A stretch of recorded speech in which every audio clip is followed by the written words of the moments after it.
Wait, no, I like it. Could I have everyone's attention, please? I'd like to call this meeting to order of the Leominster School Committee. Today is Monday, March 18th, and we are at Free Street. Could people stand and say the pledge of allegiance?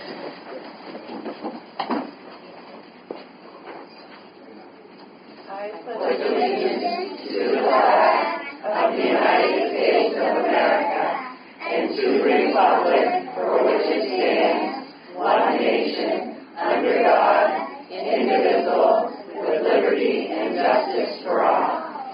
Nice job, ladies. And then we can do one reading for everything. Absolutely. Okay, do the shake and fly. All right.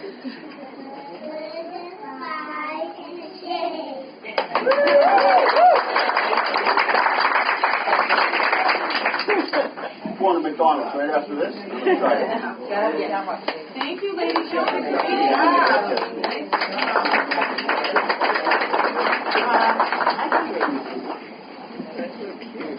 All right. I'm going to read our mission statement.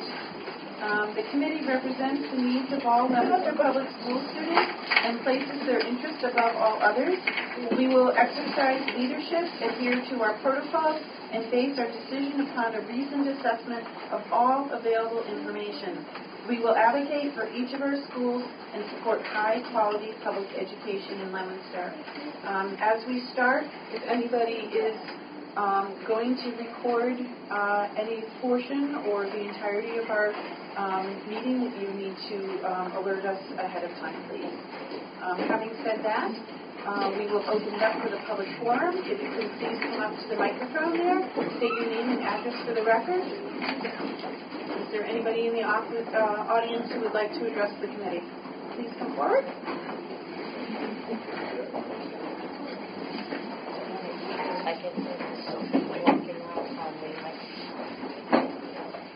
And just a reminder, we have a 2-minute limit. All right. My name is Jeffrey Upro. I live at 54 Harwood Terrace. So I'm the president of STUMP, which I'm sure you all know, Transfer of Students for Transparency and Understanding of Municipal Politics.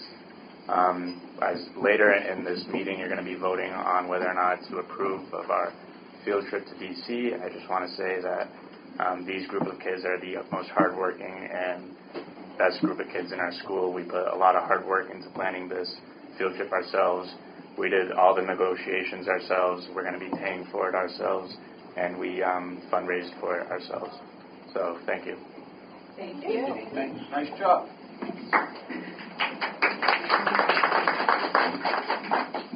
Is the whole itinerary where you're going inside?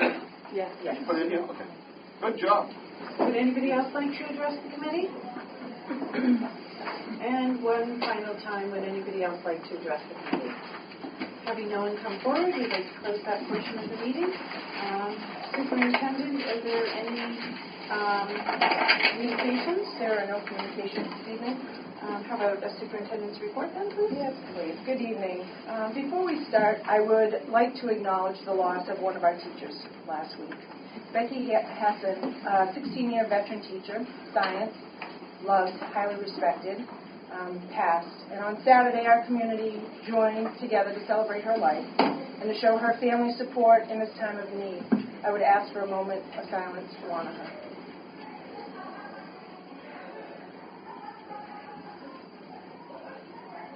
Thank you.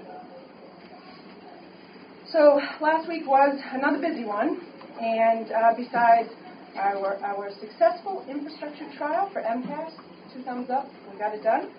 We had academic sporting events, play practices. We also had Samoset and Skyview engage in their first Nature's Classroom trip to Charlton. Over 200 students participated. Teachers and parents report what a wonderful experience this was for our grade 6 students. Each school attended the grounds for a 3-day period.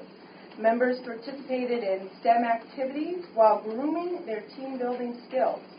We hope to be able to offer this program each year and encourage bringing our 2 middle schools together to help create new friendships and connections. And I'm pretty sure the adults had as much fun as the children. Another connection, our LHS band has been featured all over sunny Orlando. They're at Disney, they're at Universal. If you look on social media, they're everywhere. They're home now.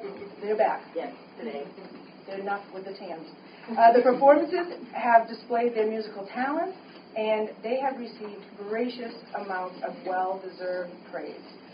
Congratulations to all of those who were able to be a part of this dynamic team. And speaking of teams, we had 16 youth venture teams from Skyview, Samoset, Northwest, and LHS who highlighted their community project at the Spring Showcase at the Great Wolf Lodge last week. Teams are supported to develop and sustain inspirational plans that positively impact others. Our students are all over the place. They're working in nursing homes, hospitals, food pantries, foster families, on and on and on. These are real-life experiences which help to cultivate successful citizens. And then lastly, I want to acknowledge the citywide art show.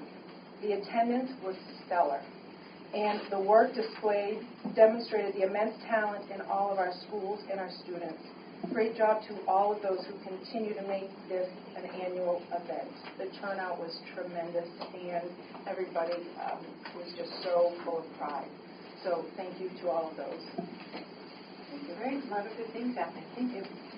We're going to move on to the pre-street school presentation.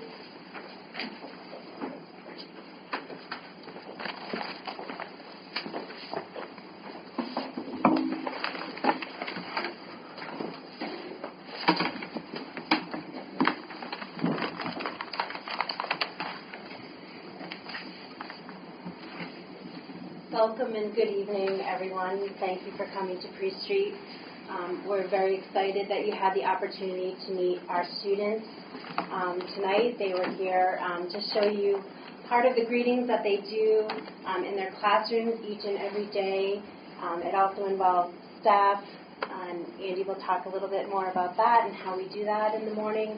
But they were very excited to be here and show you part of that social-emotional learning that has been at the forefront of our district this year. So we'd really like to thank the families that came, and it was a very special moment. It's a little bit late for them, so it was nice to have them here at the beginning of the meeting. Thank you to Isabella and Sydney Warner, Bryn Booth, Elia Rivera, Raul Nial for helping us with our greetings and the pledge.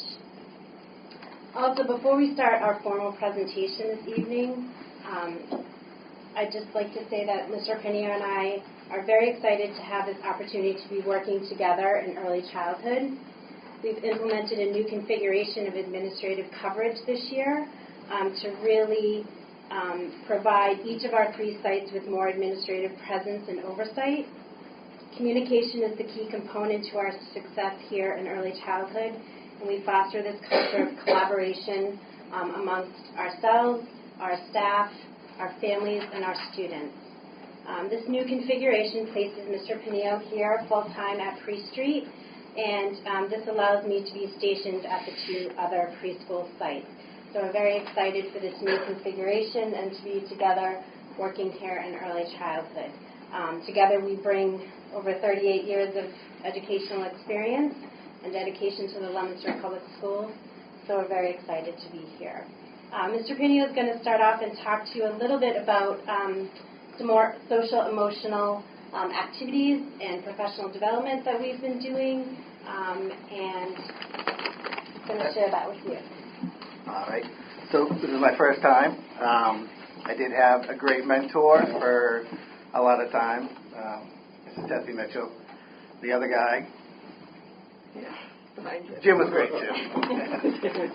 So every morning when the students get off the bus, the faculty greets them, asks them how their night was. At the door, we have another set of faculty meeting all the kids, giving high fives, handshakes. And as you saw, each classroom has greeters that either meet their students at the door, the greeter, special greeter of the day. Some of them have circle time where the greeter will walk around and do a different greeting to promote that SEL. If you notice that when they came in, a lot of you had smiles on your faces, so I think it helps each child feel important and, wanted. It also gives us a chance to check in with the students, and if they came in, sad or upset about something, it gives us a chance to talk to the guidance counselor. We're hoping this will improve our school culture and improve the attendance rate. Along with that, we also had a kindness challenge where we had to earn 100 tickets of kindness acts. For example, each day we'd have a challenge such as help a friend out. We went well above the 100s. We had Spirit Week. I think we had Crazy Hair Day, Sock Day, Green Day. So the kids really, really loved that part. And if you look at the very first page of the handouts we left at you'll see the kindness act posted up on the wall. That was our very second page. So the students were really proud of that, and that they could actually see all the different acts of kindness that had been completed at the school. Another piece of this that we're really excited about this year is that we have our PRNs for early childhood. Those are our Professional Resource Network. They're teachers, and we have one from preschool and one from kindergarten, Kaden Cantino and Lindsay Tate. And we're very excited because they're going to do a professional development on our upcoming half-day, April 3rd, Professional Development Day, in which they are going to take social emotional learning beyond the greeting. And so really, of course, the work that we do in early childhood each and every day is really based on that social emotional learning piece. However, this is really to help the children, make them more aware of what it means to be kind, social awareness, building relationships, and looking at all of those competencies. So on April 3rd in the afternoon, Kaden Fantino and Lindsay Tate, our PRNs, will actually have our early childhood staff playing all kinds of educational learning games, all based around social emotional learning, such as Get to Know You Twister, which I can't wait to play that game. Let's Go Fishing for Confidence, and there are so many more. So each staff member will not only have the opportunity to play these games and learn what they can do with their children in their classroom, but they'll walk away with a whole packet so that they can take these back to their classrooms, implement them, play games with the children, but they're learning at the same time. So we're very excited about that, and to have such a talented group of teachers who are willing to present that for our other staff members. Another piece that we're very excited about this year, and it's a new program that we've decided, is we have a large number of EL students this year, students whose second language is English.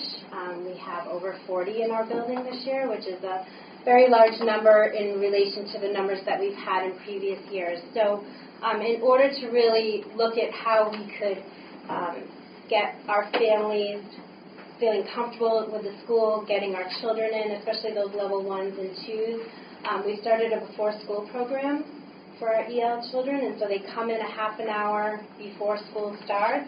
Mr. Garcia, our ELL tutor, works with them on building oral language skills, and also, really building a relationship with those families, because oftentimes those are families that are afraid to maybe come into school, and so it really has built a nice bridge for our families and our students, getting them comfortable, getting them here early at school, helping with attendance, and really focusing in on those oral language skills that we know are so important for our second language learners. Mr. Pineo is going to talk to you a little bit about K-registration. I know that Jen Mundy has spoken before about the process changing, so we're going to go into a little more detail about that. So we've done it a little bit differently this year. It used to be just one Saturday during the school year. This year, the Parent Information Center is handling all K-registration. This gives families multiple opportunities and provides them with a convenient schedule to register their children for kindergarten. The early childhood team will continue to register as well as conduct on-site screening at Head Start as part of our family outreach, our community outreach. Usually we have around 40 students from Head Start. As of now, we have 65 from Head Start who will be registering for kindergarten. Also, we have 99 students from both Samoset and Bennett who are going to be coming on to kindergarten. This is in addition to all the registrations that the PIC Center is taking at this point. Additionally, our early childhood team, in conjunction with other specialists from all the elementary schools, will conduct 3 district kindergarten screenings May 10th, 17th, and June 7th. These will be held at the public library, and parents will receive an appointment for screening once they register at the PIC.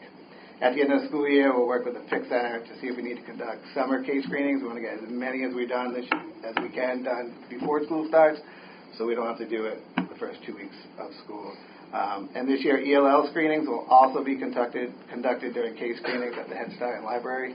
Typically, we don't get to do those until the first couple weeks of school, so we'll have a lot more information on the students entering kindergarten this year.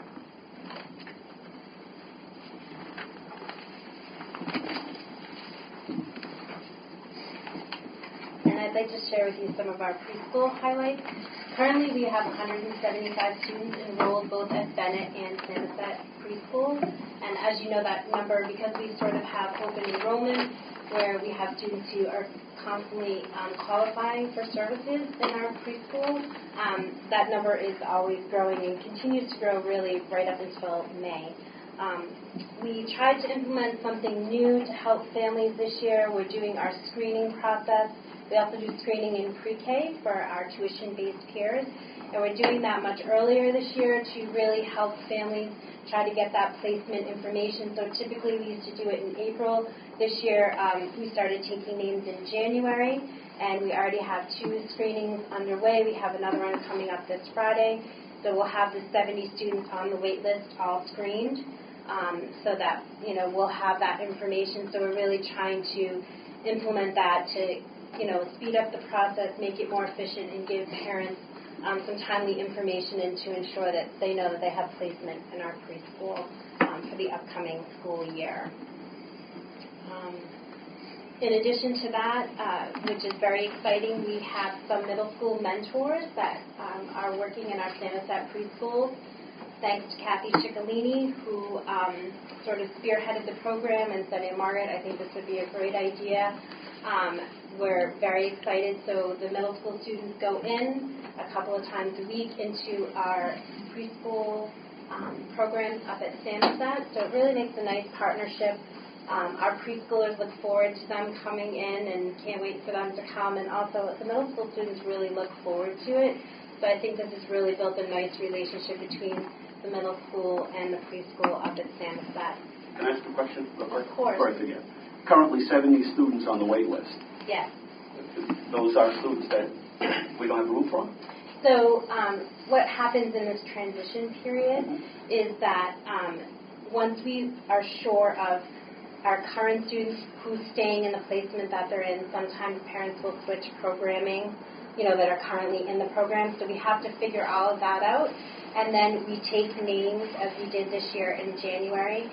We have those 70 names, and by the end of March, we'll have all those students screened, and most likely all of those students will have a place in the preschool. And then anybody beyond that now who's been calling, we've been asking them to call back in June in case some people do change their mind or do different things. So we'll take some more names in June to see if we have any more spots available. Got it. Thank you. We should be able to accommodate most of those things.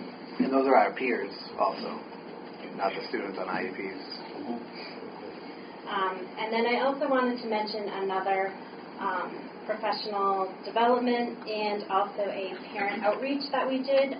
Kristen Martin, our occupational therapist, and Molly Gallagher, our speech and language pathologist, held a parent workshop entitled Picky Eaters this past fall to help parents and preschoolers introduce new foods to children.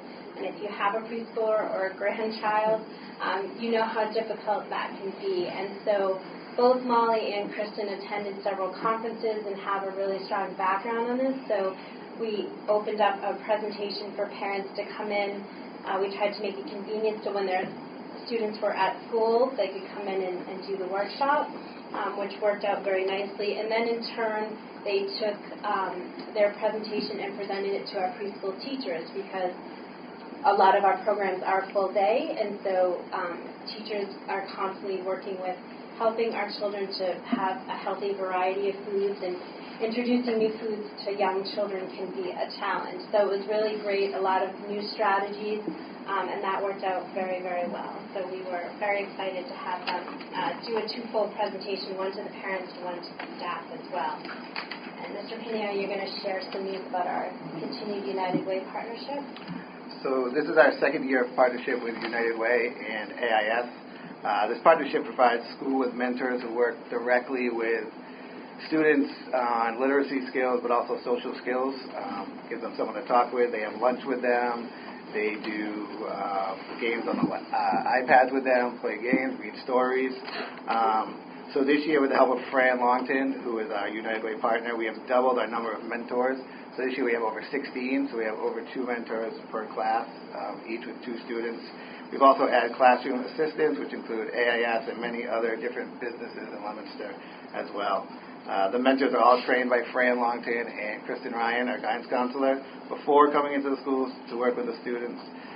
It's been a wonderful addition to our schools, and we want to thank United Way, AIS, and many other businesses for making a difference in our students' lives.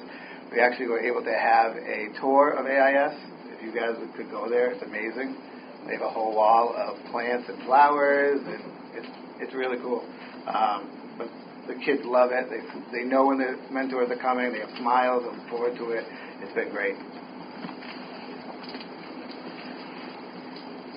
And then we wanted to talk a little bit about our continuing partnerships with higher education.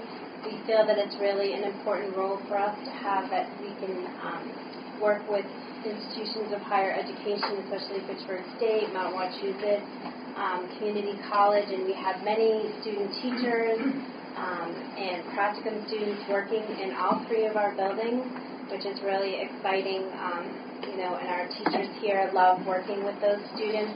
Also this year we've seen a little bit of a change in that we have also students coming in from human services courses. Not necessarily education majors, but they're human services majors, and they've been asked to come into our schools, and many of them come in, do a few hours, and they often ask us if they can come back because they love it so much. So that's been really exciting to add that piece this year. Also, we recently partnered with Northeastern University in their graduate school for a study on social emotional learning, which tied in very nicely to what we've all been focused on this year. And that was a great experience, and I think building those relationships even with Boston area schools and working with our teachers has been wonderful. We are also in a 2-year partnership with Harvard University, in which they are conducting a longitudinal study on the growth and development of preschool and kindergarten students. So that's really been very positive and kept us very busy. And then we want to talk a little bit about our upcoming events, which are very exciting. We have the Dinosaur Dig coming up at Priest Street on April 25th.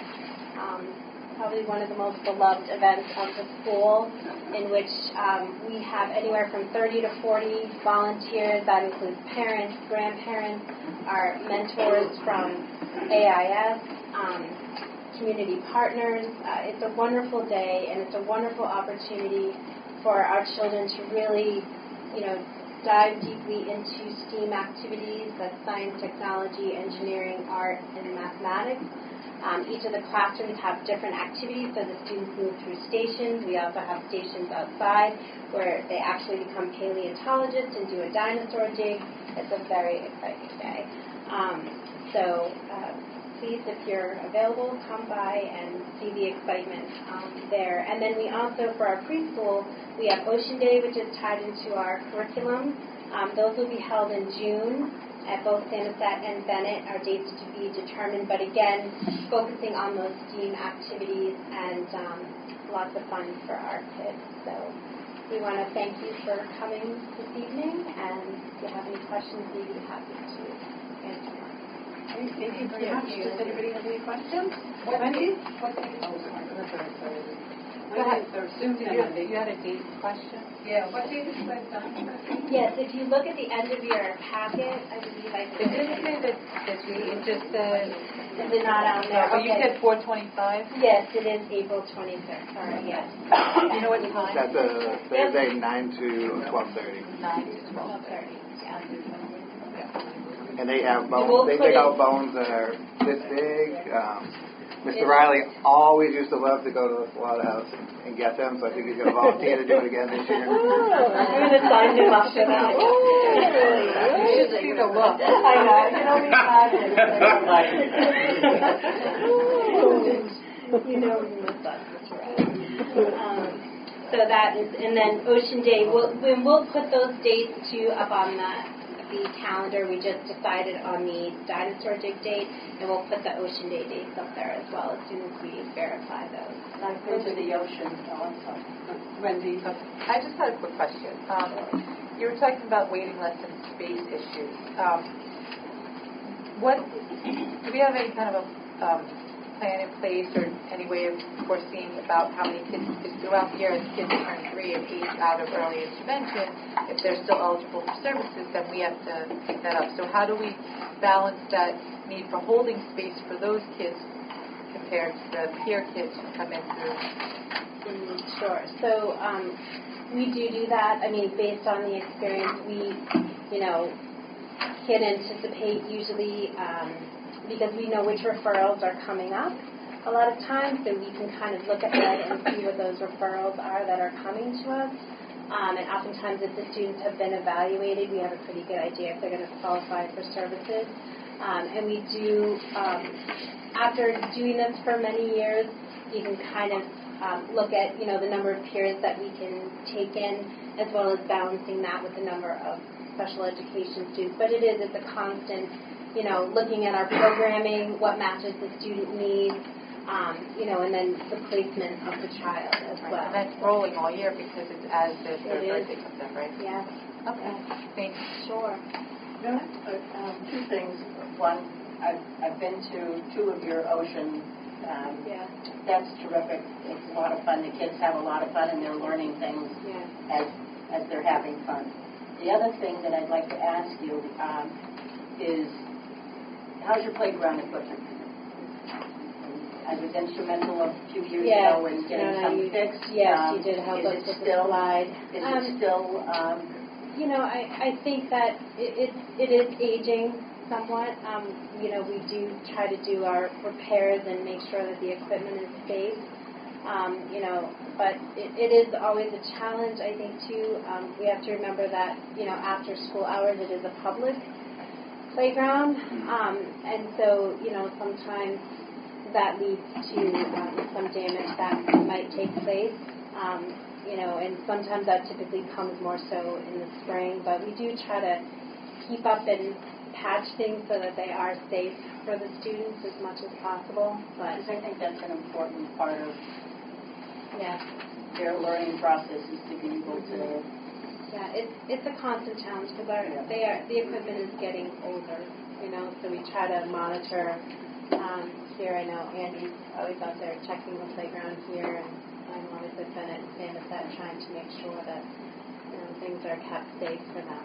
So thank you. So we've added lights to shine on the parking lot to kind of deter people from coming. We've also added security cameras at Bennett too, so that hopefully will help a lot and deter some of the issues we've had in the past. Yeah. Because I think that playground in particular gets a lot of community usage. Yes. Whereas this one certainly does, but you've Right, got the Free Street playground across the street. Right. So. But I think the situation at Bennett, because part of that is the rec department. Right, we share that space, versus what's with the school system. Right. Great. Anybody else have any questions? Comments? Well, thank you very much for hosting us, and we totally enjoyed the students. I can't wait to see what you do for field day this year. You were walking by. With the dog, and they had this whole farm set up for field day. It was amazing. So I can't wait to see what you do this year. That's all the creativity of our staff. Can't wait to see it this year. Thank you. Thank you. Nice job. Thank you. We're going to move on to the E-rate update, Superintendent. Yes, Ms. Maloney, we have the final pieces to the puzzle. Steve E-rate Ramon. That's it. We can do better than that. He's printing up the T-shirts as we speak. Hope not. Thank you. speak for them. I bet you know more about E-rates now than you ever thought you'd ever know. Have you ever wanted to know? I definitely know more than I did at the start of this process. So we'll start there. So on Tuesday, I had the opportunity to spend some time with Finance Subcommittee, and so we discussed the E-rate process that is in front of you, a little summary. So I gave you a little bit of background information, and we talked about the two methods that there are for paying the funding. And so in working with the comptroller and with the purchasing agent, through providing some documentation it was really work last year for this current year of service. During that conversation, the comptroller asked us if we could inquire about changing our method. And so I said, certainly, we'll ask the question. So that question went out to USAC, and they responded that, in fact, we could change our method for this current year. And so there's a little bit, if you look down, about 2/3 of the way down, the process that we would have to follow for that would be that Leominster Public Schools would pay the full amount for our Category 1. So we're talking about broadband services. We pay that full amount to Addition Networks. And then Addition Networks would return any money that they've already received from USAC. We would then apply to USAC by filling out some paperwork for the 80% reimbursement, and then the net cost to the Leominster Public Schools would, you can see there's a little over $67,000. So, as I talked to Finance Subcommittee, it really, I asked two questions. Are our students and staff receiving any different services? And the answer to that is no. And is it costing Leominster Public Schools any additional funds? And the answer to that is no. So if the comptroller is recommending that we do this method, and like I said, it doesn't change our services or cost, then I think that suits our needs as well. And so the recommendation to the Finance Subcommittee was to go along with that. And so the Finance Subcommittee did vote on that. And so then we're here before the full committee for any questions. So if we do pay the full amount, are we guaranteed that the reimbursement comes back to the school system? Because obviously we wouldn't be getting the check directly. It would go through the comptroller's office. It would, but some money has already come our way for that. So that money, Paula? We've worked on this. The mayor's been gracious to give us Chromebooks that we needed, some other items. So at this point, where we know we won't have an interruption in service, we know we can pay the bills. Actually, the comptroller on July last year put the money into our budget to say, let's do it this way. So it's there to get the process done without interruption. And that's the most important for us.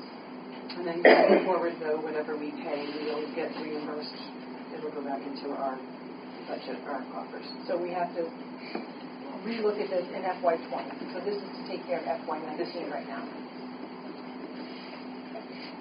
Did anybody else have a question? I just wanted to clarify. It's not that there was an additional appropriation in July of $265,000, so it essentially been prepaid the reimbursement. Michael. When we pretty sure it's on. That's what we just not loud. When the reimbursement will go to the city rather than us, because they've already given us the $265 in advance. The only difference is it's $271 instead of $265, so about this $6,000 difference, but that's just because it's costing more. But going forward, if we do this, are we assured that? So I understand this for the current year that it would go. The city would, if they've already given that. But going forward, if we pay the full amount, just the reimbursement, are we for sure that it's going to come back? And nothing changes.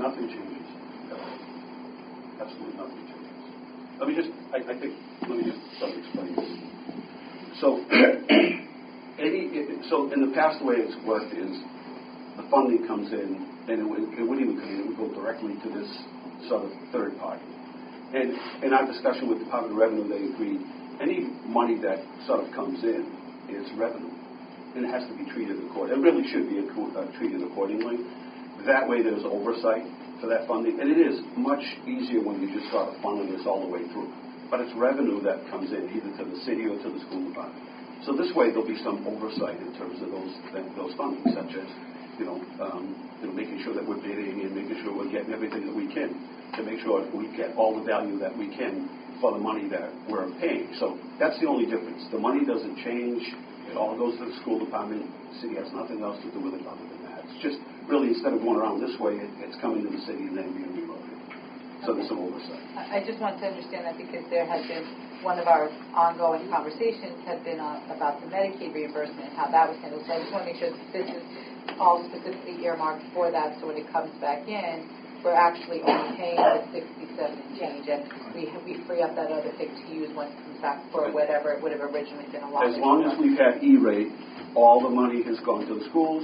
Okay. As long as we've had the reimbursement for Medicaid, every penny's gone back to the school. That's been 25 years of that, so it's never ever changed. Okay. Just clarify. No, that's okay. Right. So,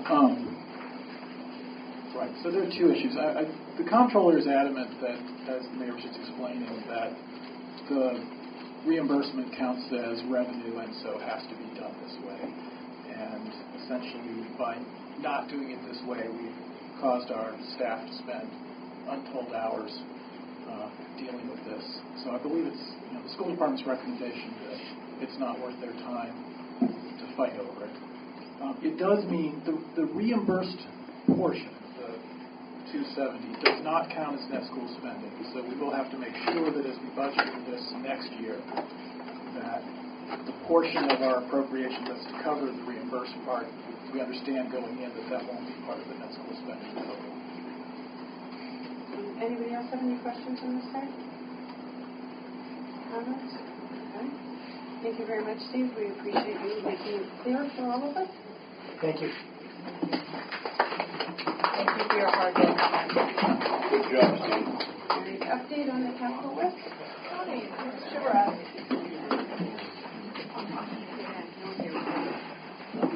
Tony, what do you know about E-rate? What do you know about Starts with an E. E-rate? Ends with a T. Ends with an E. As little as possible. I know more about it than I have.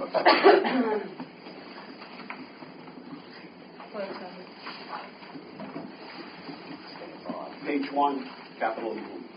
Capital improvements. You have this in your packet, so I won't go over every little thing, but we completed a number of capital improvement projects over the past 2 years, or a year and a half or so, and they're listed on here. They're very important. We do have one that's pending with the procurement, and I spoke with Greg about it a couple times, and I believe that we were going to do a project with, we have a couple of these underground oil tanks that need to be removed, so we were going to be probably doing them at the same time, so this is kind of pending on that. The Fallbrook Elementary School feasibility study back, well, a couple of years ago actually now, when this got put on the list, we spoke with the engineers, the architectural firm that did the high school. We had a contact over there, Jim and I, at the time, and one thing they said was, well, a feasibility study would be a lot more than that for an official one with engineering. But they seem to think that being an MSBA project, that we could have them come out and assess the situation and probably avoid having to do that completely. So that's kind of why that's hanging out there right now. And quite frankly, it's not enough for an official feasibility study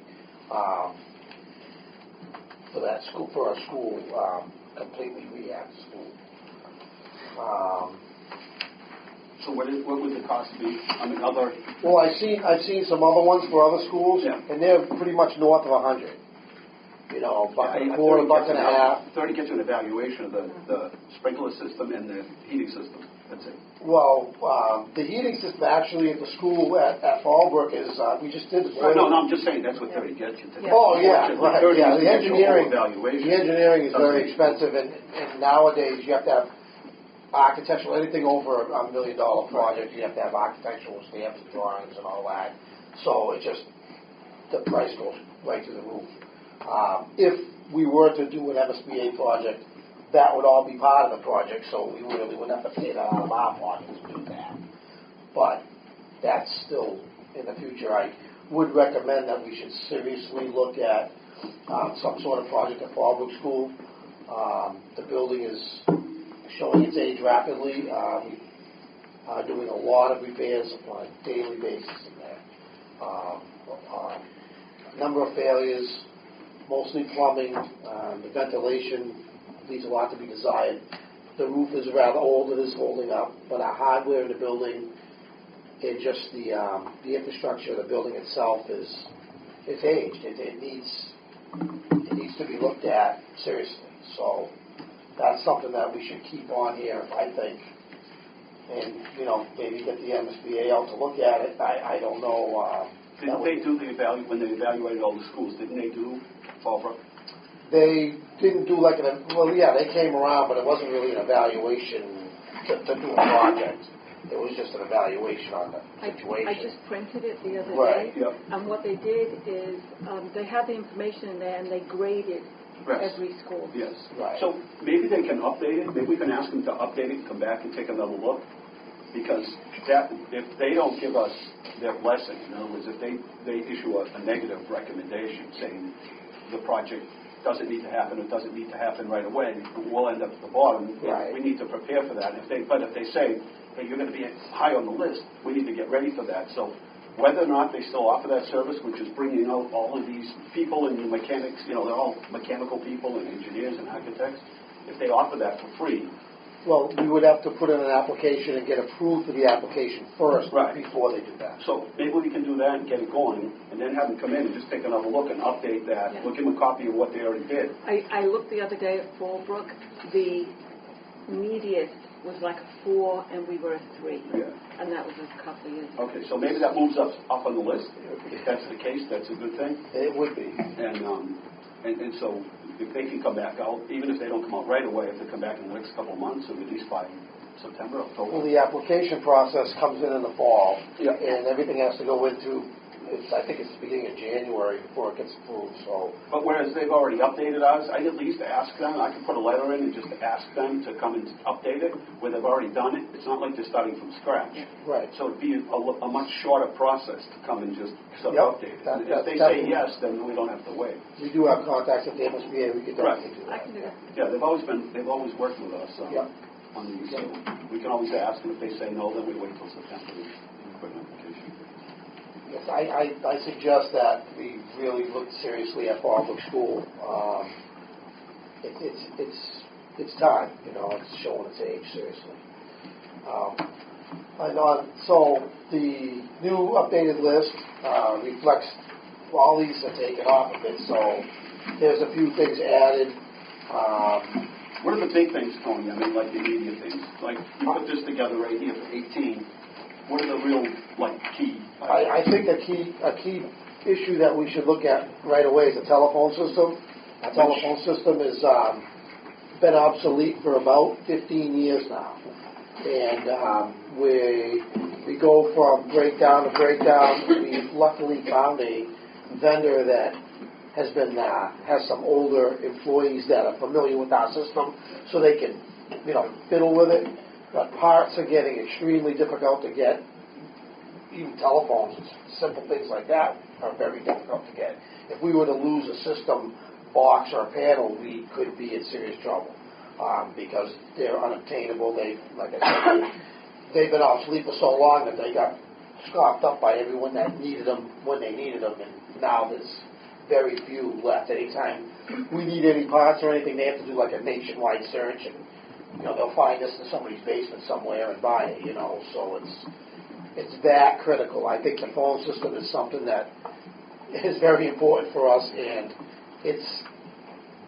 it's time. It's really, could be a problem if it goes out.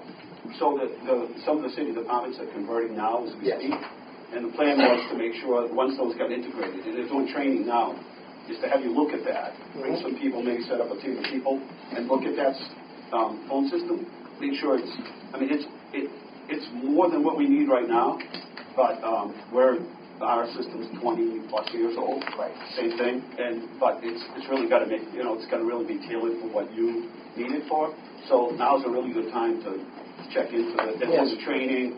Police is online another couple of weeks. I think library's online, so you can actually go over there and see it. We had an evaluation done, and I'm sorry I don't have the name of the vendor that's doing it, but I do have their evaluation. So they have been out to all of our schools. Same company?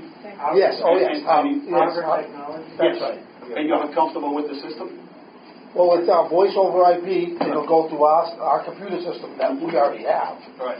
And since it goes through the computer lines, I'm not going to get technical because I'm not really technical, but we don't have to run all telephone Your lines. computer and you hold Just it plug it in, and but it has a lot of features and it's very comprehensively full, so there won't be any things you have to do in addition to it. All we need to know is if that's the system that you're satisfied Yes. with. And The voice over IP is the way to go. so have you seen it work yet? It's best way is to okay. They keep contacting us, and we have updates. So we Yes, just need we to do. know if that's the system they can like. That's all. When we talked with them, we were going to do priority would be the high school and Gallagher first, and then do it either a year-by-year basis or maybe 2 or 3 at a time in a Right. year. She did communicate. The superintendent did communicate. I just want to make sure there's so many systems out there. I just want to make sure that's the one you like. Well, yes, It would is. be, it would be optimum to have everybody on the same system, clearly, right? We could actually pick up a phone Yes. dial an extension and get, So that would be a major thing on this capital plan for our telephone system. I'd say number one, if something went out, that would be catastrophic. So what's after that? the rest of them are numbered. They go by schools. Yeah. We have a number of different things. For instance, well, at the high school, we have replaced roof sections. We have some roof sections that are well past their warranty. We have some problematic areas of the building, we'll say, that was not done during the project. Grounds maintenance equipment. At Skyview, we were looking at a data upgrade for the school. Also, sidewalk repair, which I have gave Right. the DPW our... That'll go under the sidewalk contract. Yes, that's going to be a problem at Skyview and in Samoset. We have a lot of tripping hazards. Yep. It's just, it gets beat up from the salt and the plows, and it's going to add up. It's going to be expensive. I went around and measured by school, and I gave all that information to the engineer at the DPW, and they were planning on putting that in with their contract It is, yep. for sidewalk work starting this year. So that'll be really great, and it is. They are up there on the list. Our domestic water boosting station at Samoset is a priority right now. It would be similar to the one we did at Skyview. There's just a lot of... All right. I just want to make sure we all sort of heard that. So I think in finance, I got an email from Glenn. The difference, the void between the school bus contract is $697, somewhere around there. Is that safe to say? $664, is it, Glenn? So that's the void. That's what you predict will carry us through the end of the year. And then as long as we find Medicaid. Well, yeah. And then I don't know if you're going to finish. You probably won't know for a little while if we finish with any surpluses anywhere in any accounts. You probably won't know that for a while. And that'll give us some funding to put towards some of these capital things, and then the free cash we put towards some of these things. So I think we can depending what the phone system costs and whether we do the whole city at once or we do the high school and Right. May. Yeah, that's, we do have prices on them all, so. The other thing is that for some reason, at the high school, we rewired, the last time we negotiated the contract, with our cable contract, which are coming up in 2020, we rewired the whole place. And for some reason, when they did the high school renovations, they just cut all the cable. Yeah. And that's what gave us our connection to the world. And for some reason, they just went in and cut them all. You know, and that was a huge cost to us. So I don't know whether that's been replaced now or I don't still an believe issue. so, not completely. So we have no ability to do like, at least they would just plug in and do live. If they wanted to do a play at the high school and wanted to do it live, hit a switch and you go live. And they cut it all up. I didn't realize that until... The demolition, when they did the project, we found a number of things after the fact that were taken out or not done properly, so to speak. But that was one of them. Huge. No, Tony, a question for you. Sure. Talk about the sidewalks. Yes. Who's responsible for the streets up to the school? I went up to Samoset last week, and it was called, right around the Fallbrook area. Oh, yeah. It was called Dodge the Pothole. Oh, it's bad. And they were significant potholes. Oh, I know. yeah, I go up there once every day. It's crazy. They came through the other day, actually, and filled them again. The DPW's been awesome with us lately. They fill them, and they just come right back as soon as they plow one time. No, I That's know. just cold patch. Right. And that's yeah. what's going to happen. The water gets in, it'll freeze, pop water- up. At the high school, they Once- had some potholes there. Right. Once the blacktop plant opens, then we cut them, fill them with blacktop. And Right. That is a bad spot right there in front of Fallbrook, right in that low spot. It's really wet there too. I mean, if you ever looked over, there's a swamp and stuff right across the parking lot. So there's a lot of groundwater which causes that. But the DPW, they call them, or we call them, and they come right out and fill them. They just were there again on Friday, and then they were here again today. So, and then they did a bunch here also. So, you know, they've been on top of it. But I mean, as you know, it's up here. It's kind of they're everywhere. But the sidewalk issues are like Sam said, is easy. It's the front of the building, the actual. They put pavers in when they built this building, and now that we're losing the pavers, we're digging them up. We're finding that it's just the top. They're not really big solid bricks like you think. It's just like a little, and underneath it's just, I don't know if they disintegrated or if they were bad when they put them in, or they didn't put the base in properly. I did get a price 3 years ago to replace all them, or to remove them all and cement it. And it was around $35,000, and that was 3 years ago, so I'm sure it's going to be a little more than that now. But there's some in Skyview. Those sidewalks have been problematic since day one. I know you guys had to redo them again right after they built the school. I wasn't there then, and now they have to be done again. It's just they didn't prepare properly when they put them down. That's what causes that to happen. So wet. You know, they just cemented over. They packed the ground down and cemented it, which there's no base. So there's a lot of concrete work we're looking at, and it's basically walkways at the school, not the driveways and the parking lots, because quite frankly, they can all be paved. The back, don't even go behind Johnny Appleseed. They're out there patching back there all the time, and you know, where the truck comes in for the dumpster and stuff, and you know, it's like that deep, you know. Well, the blacktop plant is open now, so that holds up. Cold patch doesn't. Right. It just holds the it gets whole- wet and it comes up. But It's like putting raw coal in the ground. Or Yeah. Just a Band-Aid. Yeah, that's always. But and the other good news is that it looks like we're pre-approved for the grant that we put in for our sidewalks. to the sidewalk, Down on at Fraser Strait, so that'll do that whole side. Right. It'll also go into the school yeah. and catch those sidewalks, so that we can take that off. So it's the safety things that we really Right. are concerned about. People visit our schools for plays and events. We don't want anybody tripping and falling. Yeah, Get hurt.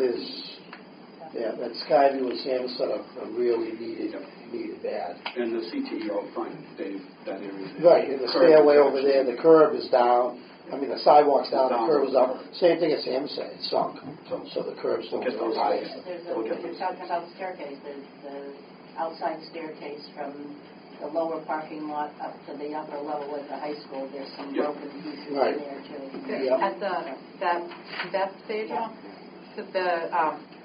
I was just there for the musical rehearsal, and it was flooded. So somebody jerry-rigged some plywood and some 2x4s and made a little bridge over this huge flood to the bottom step. Right, that's the key. It's pitched towards the building, believe it or not. Like I said, the poor planning when they did it. It wasn't dug up and a base wasn't put in, and it's pitched towards the building. So whenever it rains, water collects there, and it goes the wrong way. There was so many events going on because Taekwondo had something going on. The middle school musical was rehearsed, and basketball was going on. So there was tons of people trying to walk, and it was that would need to be completely excavated. Maybe even some drainage put in, a base, and then be done. It's that bad. It's not something you can just say, we'll just put cement on top of it. It's a major, and that is on the list. Like I said, I submitted a list to the DPW of all the areas, measured them, square footage, everything, so they have it all. Hopefully, we start the spring and they get on them.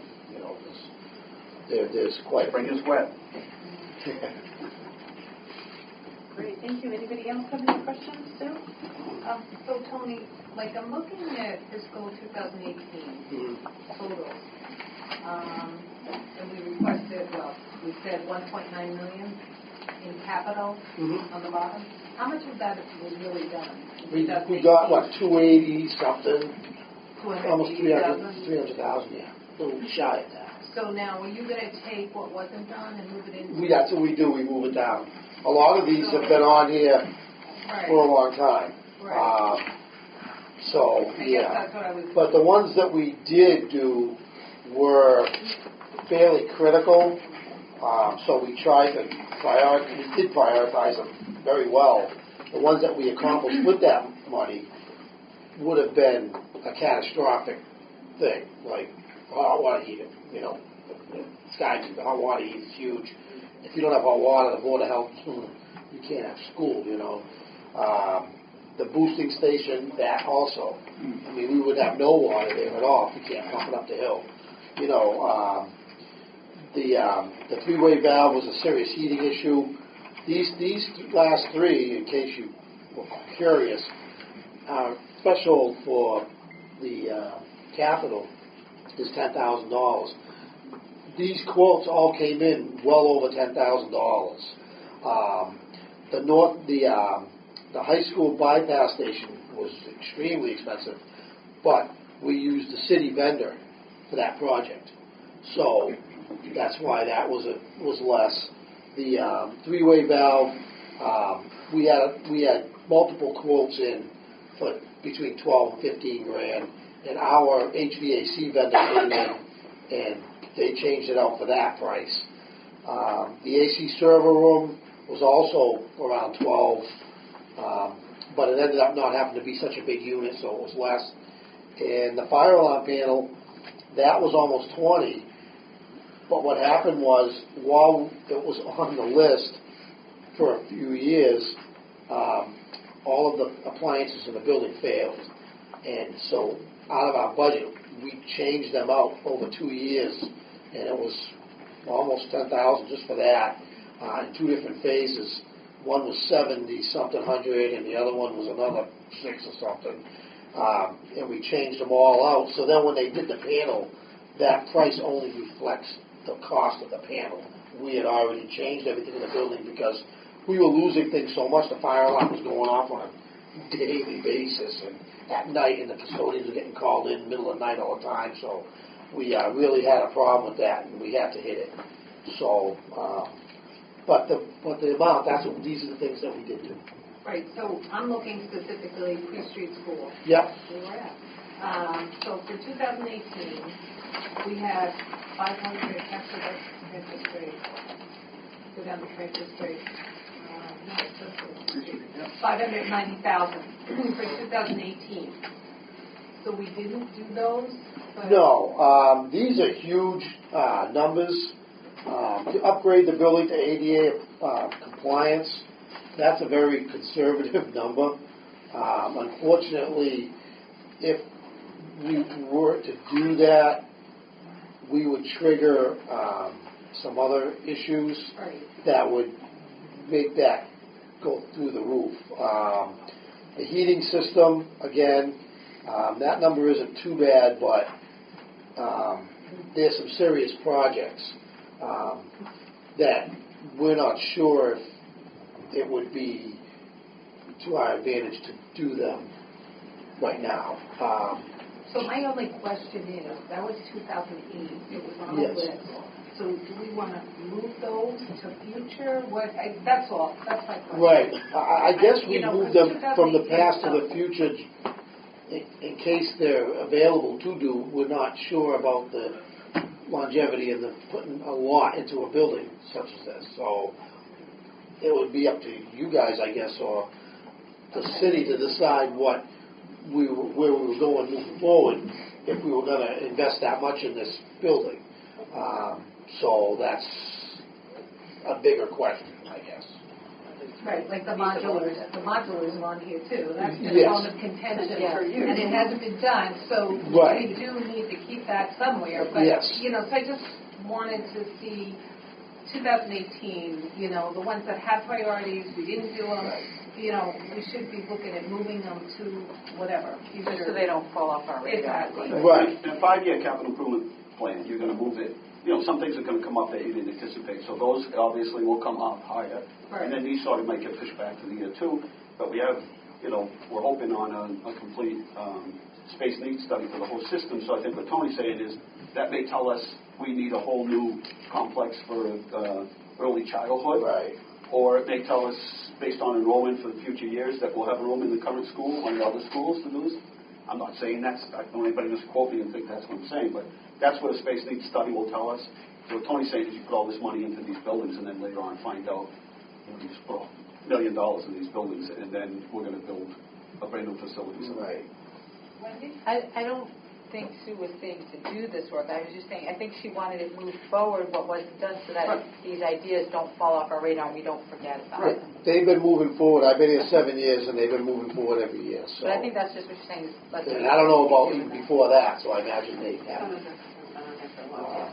And a number of them have, like the emergency generator for Southie School. It's an original to the building. Unfortunately, when they put those in buildings, even now, they're exactly for what they're for. And the only thing that they're for in that building is lights and a couple freezers. It'll run one of the heat pumps now that we did the project, and that's it. They don't make them big enough, or they don't want to put out the cost to make them big enough to support the whole building in the case of an emergency, because the cost is crazy and the odds you're going to use it. Now, the building is a shelter for the city. We would not be able to have there's heat in the building. It won't freeze, but there's no heat. There's no blowing heat. There's no kitchen. There's hardly any outlets.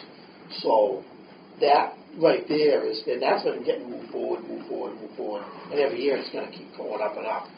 Even this number here is a little conservative, if you ask me. But so that's an example of that. We really should do this, but it's not going to close the school if it fails. Like the things that we've been doing. Tony, we haven't been purchasing generators only because they just outdate themselves. You don't use them. So what we've been doing is we go to the emergency management center. We just rock them in, and outside there'll be a set of pigtails. Right. And then you just, you have a contract with a company that'll supply it within so many hours to have it there. Right. You plug it in. That's the end of that. When you're done with it, you call them, they come get it. Right. And I've actually talked to Jim about that. Yeah, it really works well. It would be an enormous generator for a school. Yeah. The ones they have that they use at the emergency management office, I don't believe. The thing is that the building isn't wired for a partial electric. It's only wired for what that generator will do. So to do it right, you'd have to get one big enough to plug into the building, and it turns the whole building on. Well, you just don't turn everything on inside the building. Right, but it'll energize the whole building, Right. not just a little bit like it's doing now. And that generator would be huge. We just don't recommend buying them because what happens is they become obsolete. Right. And then when you need them, you go to fire up even though we've tested them, and the next week we'll need it, it doesn't kick on automatically. If it's broken, you got to call a company. They don't want to come down because they're bringing in these trailers. And if you look at Wendy's and all these other, they've all gone to that kind of a system. Right. Assisted living. I did talk with Jim about that just not that long ago when he came on board, and a couple things that came up was like if there's a massive outage and stuff, it's difficult to get a generator that big because they get taken by You have a contract with these people. They'll sign a contract with you. Right. Guarantee you within so many hours. You know, they've had these centers set up all over the place. Right. And they guarantee you within so many hours, it's here, you pull it up, you plug it in, and you call them when you're done. That's pretty much it. And then you know it works. We could outfit the building to that kind of outlet for a rental. But that's just an example of something that we've been carrying forward every year. Actually, a number of these things. We just, we use a lot of our regular maintenance budget for a number of these things that are on here for partial fixes, and they're still on here because they're not done, but we're just piecemealing them as we can. And it would be really good to be able to knock a few of them off that are nickel and diming us, Great, thank you. Anybody else have any other questions? Thank you, All Tony. right, thank you very much. Yep. Very thorough. All right, we're going to move on to substitute report. Policy one? There's the policy, and now Isabel. So we looked at the subcommittee, looked at the part-time and substitute policies, and we also looked at the wellness policy. And then we looked at the review of the changes to the program of study at Leominster High School and CTEI, and it's our recommendation that we move forward with the changes to the program of study, as well as I want to point out that in the part-time substitute policy, the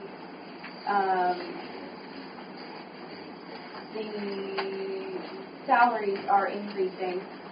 This is what's currently being paid to substitute, but we are planning on changing the 80 to 95 and 65 to 80. So then we need a first reading, vote on the first reading of the policies. So would you like to make that motion, Isabel? I'll make a motion that we approve the first reading of the substitute policy and the wellness policy. And the program of study policy. I'll second.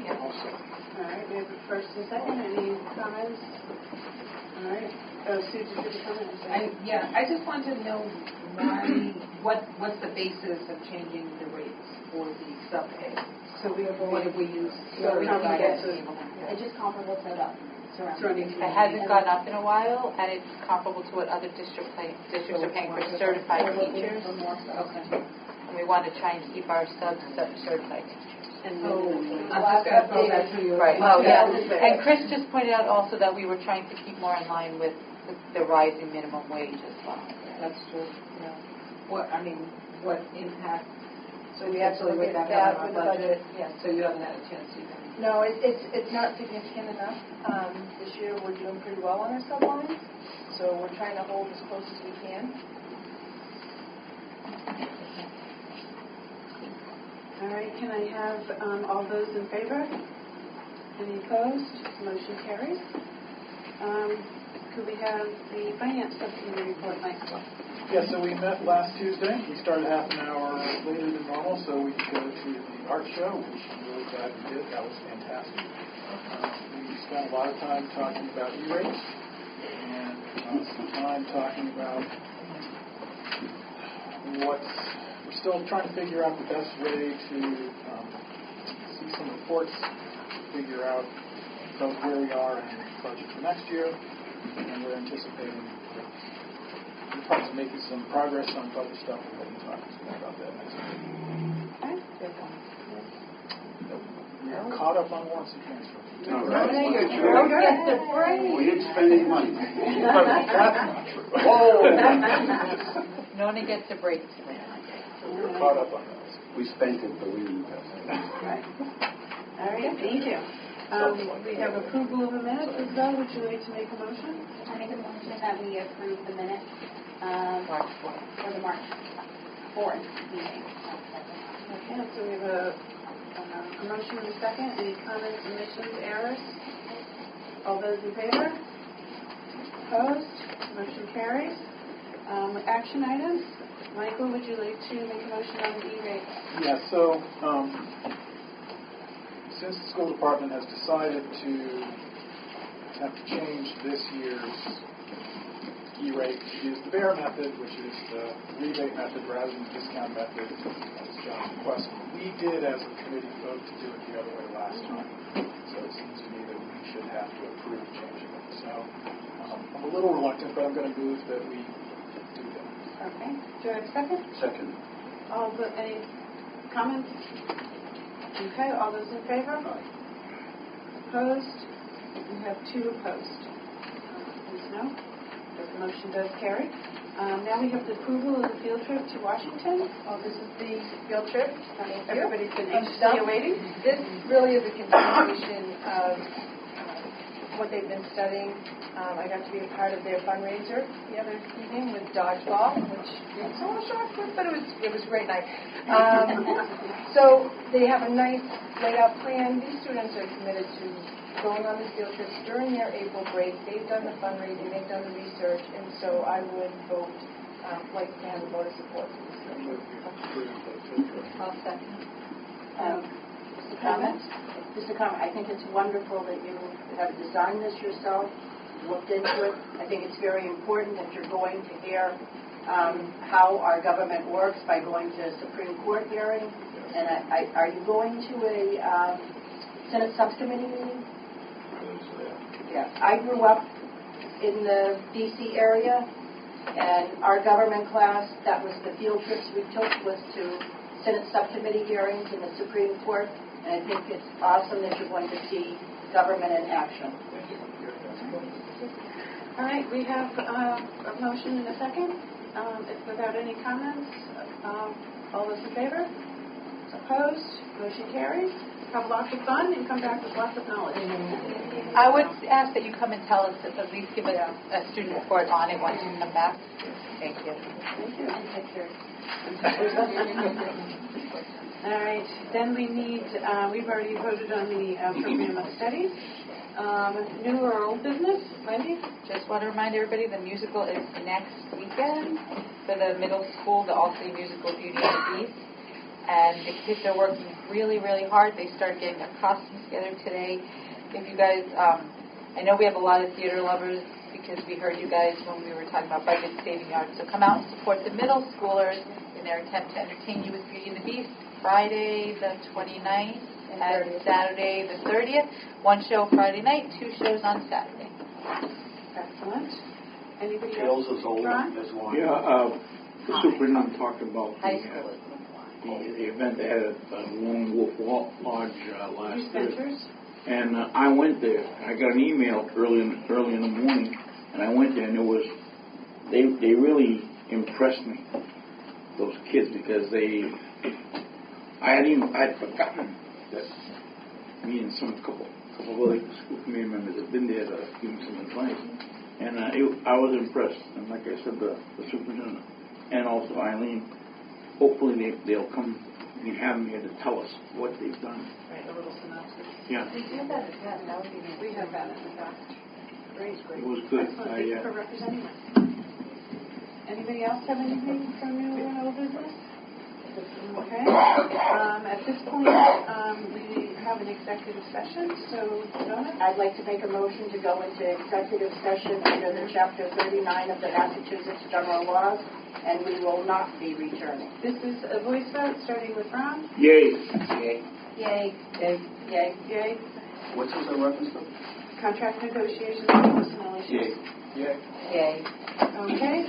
Thank you, everyone, for coming.